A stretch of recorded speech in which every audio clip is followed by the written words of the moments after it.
का? भारत ने बहुत ज्यादा पैसा जो है वो लगाना शुरू कर दिया है जब से भारत की नेवी के अंदर बहुत बड़े पैमाने पे इंडक्शंस हो रही हैं। अभी पता ये चला है कि इंडिया जो है वो इंडिजिनस फ्रीगेट्स INS महेंद्रगिरी जो है वो इंडियन नेवी को ज्वाइन करेगा 2026 में। 7 फ्रीगेट्स है और ये इनका प्रोजेक्ट है 17A नीलगिरी क्लास। ठीक है जी। अब मजे की बात यह है कि इंडिया जस्ट नॉट दिस बहुत ज्यादा पैसा लगा रहा है। एक तो ये इंडिजनाइजेशन की बात कर रहे हैं, indigenizing the production of the military products कर रहे हैं, आर्म्ड वेसल्स का एक मोमेंटम है जो बिल्ड हुआ है। आपको याद है थोड़े दिन पहले, just few days back, not ये लंबी बात नहीं मैं कर रहा, थोड़े दिन पहले इंडिया और जो इंडिया की जो लीडरशिप है उन्होंने ये फैसला किया कि हम 1 लाख करोड़ रुपया लगाने वाले हैं on missiles and weapons purchases. 1.5 lakh crore, 1.46 lakh crore. और ये जो वेपन्स डिफेंस प्रोडक्शन है it has reach to the all time high. ये ऑल टाइम हाई है, इसमें किसी किस्म की रुकावट नहीं है, कुछ भी नहीं है।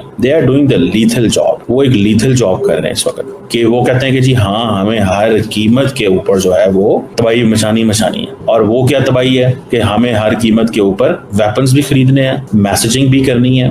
ये अब बताना है कि इंडिया के अंदर जो कमी कुताही रह गई थी उसको पूरा करना है। This is what they want. So ये जो चीज है, ये जो मैं आपको बता रहा हूँ कि इंडिया इज सेइंग कि हम बड़े पैमाने पे ये जो फ्रिगेट्स हैं इनको इंडियन नेवी के अंदर लेके आ रहे हैं। अच्छा, इंडिया की जो नेवी है ऑलरेडी वो कभी मरीन राफेल खरीद रहे होते हैं, कभी वो अमेरिका से जो है वो ड्रोन्स खरीद रहे होते हैं इंडियन ओशन के लिए। They have been doing this. और ये इंडियन नेवी जो है, अगर मैं लिंक करूं कि जब इंडिया के डिफेंस मिनिस्टर ने राइट आफ्टर इंडिया पाकिस्तान की वॉर के बाद ये कहा था कि अगला हमला नेवी करेगी पाकिस्तान पे, और उसको लिंक करूं कि ये जो 1.5 लाख करोड़ का असला ये खरीद रहे हैं और इनकी ये जो नेवी है which has ये जो नए मैंने आपको बताया ये जो महेंद्रगिरी जो शिप है इसके अंदर जो कैपेबिलिटी है it has surface to surface and surface to air and under water capabilities मौजूद है। ये 7 फ्रीगेट्स हैं जो they are being constructed under the project 17A Nilgiri class. Advanced air defence system यानी कि ब्रह्मोस भी होगा, ब्राक मिसाइल्स भी होंगे, टोर्पीडोज भी होंगे, रॉकेट लॉन्चर्स भी होंगे, AK-630 गन्स भी होंगी और हवा में भी मार सकता है, जमीन पे भी, अंडर वाटर भी, और इसके अंदर इंटेग्रल हेलीकॉप्टर्स भी होंगे। Just look at that. इसके अलावा इंडियन नेवी ने ऑर्डर्स भी दिए हुए हैं। सो इंडिया ये कह रहा है कि जितनी बड़ी हम इकोनॉमी है, if we are unable to defend ourself, if we are unable to protect ourselves, if we don't have the bigger navy, the navy which goes beyond Indian borders and protects the entire Indian economy को protect करें। ठीक है जी।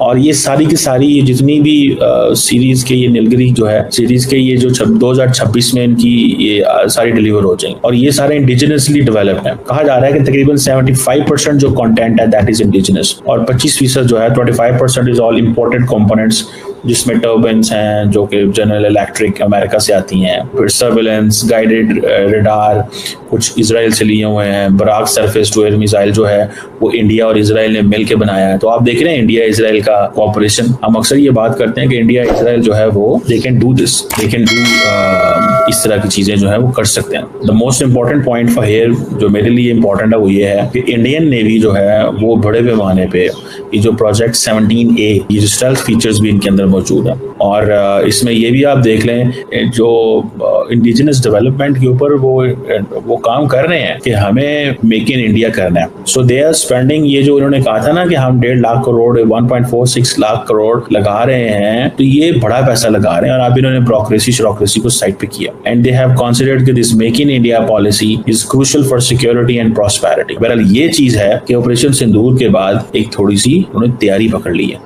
That is something. Basit साहब, ये भारत का project 77 आखिर है क्या? क्या ये पाकिस्तान के लिए अब मजीद कोई खतरे की घंटी है? पाकिस्तान इसको किस तरह से अपनी तई काउंटर करने जा रहा है? देखिए, जो ये पाकिस्तान भारत 4 रोजा जंग हुई, इसमें दोनों ममालिक ने यकीनन बहुत से लेसन्स लर्न किए हैं। कुछ हमारे यहाँ भी गैप्स हैं डिफेंस में और यकीनन भारत भी जो कि उसकी कैपेबिलिटीज हैं उसमें भी प्रॉब्लम्स उसको नजर आए हैं। लेकिन चूंकि भारत के पास वसाइल ज्यादा हैं इसलिए वो चाहता यही है कि तेजी के साथ जो भी गैप्स हैं उनको पुर करे और चूंकि अगला मार्का तो होना ही है जिसका हमने पहले भी डिस्कस किया था और वो मार्का शायद डिसाइसिव हो और इसलिए दोनों ममालिक अपने अपने तौर पे खूब तैयारियां कर रहे हैं। अब प्रोजेक्ट जो 77 है वो पाकिस्तान के लिए इम्प्लीकेशंस तो उसके लिए हैं और संगीन इम्प्लीकेशंस हैं, और ये प्रोजेक्ट 77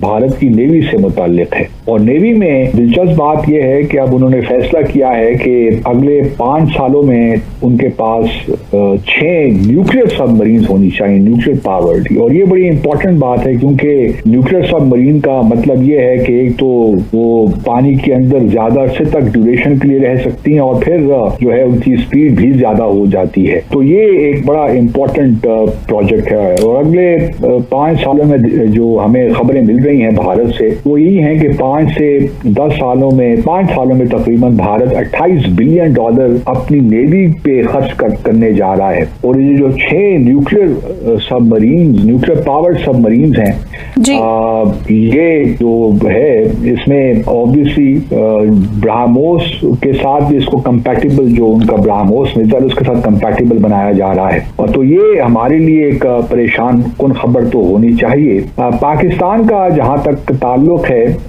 हमने अभी तक हमारा कोई इरादा नहीं है कि हम न्यूक्लियर सबमरीन बनाएं या उसको हासिल करें, लेकिन हमें ये देखना है कि हम किस तरह भारत की जो न्यूक्लियर पावर्ड सबमरीन हैं और दूसरी भी जो स्टेल्थ फ्रिगेट्स वो बनाने जा रहे हैं और भी वॉरशिप्स बना रहे हैं, तो किस तरह हमने इनको काउंटर करना है। क्योंकि अगले मार्के में मैं जो देख रहा हूँ, वो कि मैं मिलिट्री एक्सपर्ट तो नहीं हूँ, लेकिन मुझे लगता ये है कि भारत नेवी का भी भरपूर इस्तेमाल करेगा। तो हमारे लिए जो हमारी पोर्ट्स हैं, खास तौर पे कराची, गवादर वगैरह, ये बड़ी इंपॉर्टेंट हो जाएंगी। और कराची तो हमारा चूंकि कमर्शियल हब भी है, कमर्शियल कैपिटल है, इसलिए हमें भी थोड़ा बहुत नेवी पे तवज्जो। मेक इन इंडिया का नारा प्रधानमंत्री नरेंद्र मोदी द्वारा गणतंत्र दिवस के अवसर पर लाल किले की प्राचीर से दिया गया था, और शुरुआत में इस नारे को कोई भी गंभीरता से नहीं ले रहा था, लेकिन अब 10 वर्षों के पश्चात हम देखते हैं कि मेक इन इंडिया का नारा केवल एक नारा नहीं था, वो अब एक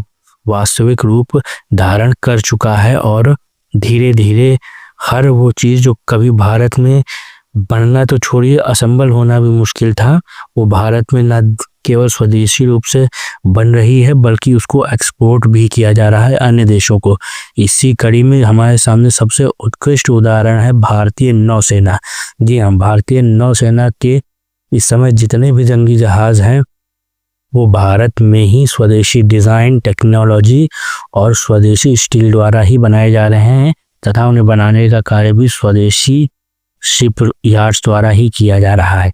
आपको पता हो कि अभी हाल ही में INS तमल का भारतीय नौसेना में इंडक्शन किया गया था। ये भारतीय नौसेना द्वारा खरीदा जा रहा अंतिम विदेशी युद्धपोत जो कि रूस के द्वारा हमें दिया गया था, और इसी के साथ ही भारतीय नौसेना में विदेशी युद्धपोतों का आवागमन अब पूर्णतः समाप्त हो गया। अब हर एक चीज़ जो भारतीय नौसेना में बनेगी या डिज़ाइन डेवलप की जाएगी वो पूर्णतः स्वदेशी होगी, और उसमें पूर्णतः स्वदेशी उपकरण ही लगाए जाएंगे ताकि वह पूर्णतः स्वदेशियों द्वारा, स्वदेशी कारीगरों द्वारा तथा स्वदेशी इंजीनियर्स द्वारा और शिपयार्ड द्वारा ही निर्मित की जाएंगी। इसी के तहत अभी हाल ही में रक्षा मंत्री राजनाथ सिंह जी ने अपनी एक प्रेस कॉन्फ्रेंस में बताया कि इस समय कुछ भारतीय नौसेना के प्रोजेक्ट्स पाइपलाइन में बिल्कुल कंप्लीट होने को पड़े हुए हैं। ये प्रोजेक्ट्स ऐसे थे जिनके विषय में ये कहा जा रहा है कि 10 साल के एक प्रोग्राम के तहत भारत में इस समय 75 से अधिक वॉरशिप्स बनाए जा रहे हैं, और इनमें से 17 से लेके 19 वॉरशिप और 9 सबमरीन ऐसी है जो अगले 5 वर्षों में ही भारतीय नौसेना में ये 17 युद्धपोत और 9 सबमरीन यानी पनडुब्बियां भारतीय नौसेना में सम्मिलित हो जाएंगी। साथ ही साथ जैसा कि मैंने कहा कि एक दशक में 75 वॉरशिप्स इंडक्ट किए जाएंगे, यानी कि लगभग 7 से 8 वॉरशिप प्रति वर्ष भारतीय नौसेना में सम्मिलित होंगे। और इसके साथ ही कई अन्य ऐसे प्रोग्राम हैं जो अब ड्राइंग बोर्ड्स पे जा चुके हैं या फिर वो प्लानिंग और R&D के अलग अलग फेजेस में चल रहे हैं। अब यही वजह है भारत के स्वदेशीकरण की ओर इतनी तेजी से बढ़ना, अपने अस्त्र शस्त्र को स्वयं के स्वदेशी संसाधनों से निर्माण करने का ही परिणाम है कि हमारे दो प्रिय शत्रु राष्ट्र यानी कि पाकिस्तान और चाइना इस समय पूरी तरीके से खींच खा करके बैठे हुए हैं। क्योंकि पाकिस्तान तो आप जानते हैं कि पूरी तरीके से एक बर्बाद राष्ट्र है, जिसके पास स्वयं की सुई बनाने का भी कोई संसाधन नहीं है। और यह वस्तुतः शब्दशः सत्य है। पाकिस्तान में स्वयं की सुई भी बनाने के लिए कोई फैक्ट्री नहीं है। वहाँ पे ले दे के कभी कपड़ा उद्योग और एक हैंडबॉल जो होती है, जो कि स्पोर्ट्स इक्विपमेंट है, हैंडबॉल बना जाता था। लेकिन भारत से झगड़ा लेकर के और भारत से व्यापार बंद करके पाकिस्तान ने अपने दोनों उद्योगों पर भी पूरी तरीके से प्रश्न चिन्ह खड़ा कर दिया। वो उद्योग भी पूर्णतः ठप पड़ चुके हैं, क्योंकि कच्चा माल तो भारत से ही जाया करता था। इसी को लेकर के अब पाकिस्तानी मीडिया की बौखलाहट आपने देखी कि वह स्वदेशीकरण को लेकर के पूरी तरीके से परेशान बैठे हुए हैं। पाकिस्तान ही नहीं, दुनिया के अन्य देश भी इसको लेकर के परेशान है, क्योंकि भारत एक समय ऐसा था जब दुनिया का कहा जाता था हथियारों का सबसे बड़ा खरीदार है। यह तमगा सुनने में तो बहुत ही अच्छा लगता है, परंतु यदि आप इस पर ध्यान दें तो हम खरीदार थे। यानी अगर कोई युद्ध के समय हमारी सप्लाई लाइन कट कर देता तो हमारे सेनाएं कुछ भी ना कर पाती, वो खड़ी की खड़ी रह जाती। और आप जानते हैं बिना अस्त्र शस्त्रों के सेना कुछ भी नहीं कर सकती है। जोश और जज्बा बाद में काम आता है, पहले काम आता है अस्त्र शस्त्र। और यही कारण है कि स्वदेशीकरण की इस दौड़ को शुरू किया गया था और अब इसमें भारत बहुत आगे निकल चुका है।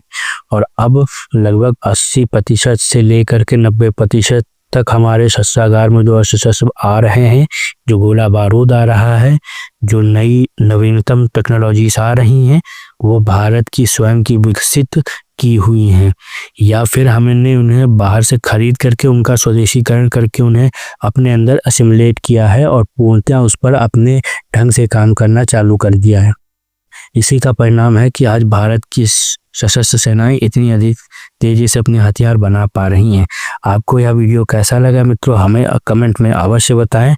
वीडियो को लाइक करें और शेयर करें तथा हमारे चैनल को भी सब्सक्राइब करें। आपका बहुत बहुत धन्यवाद।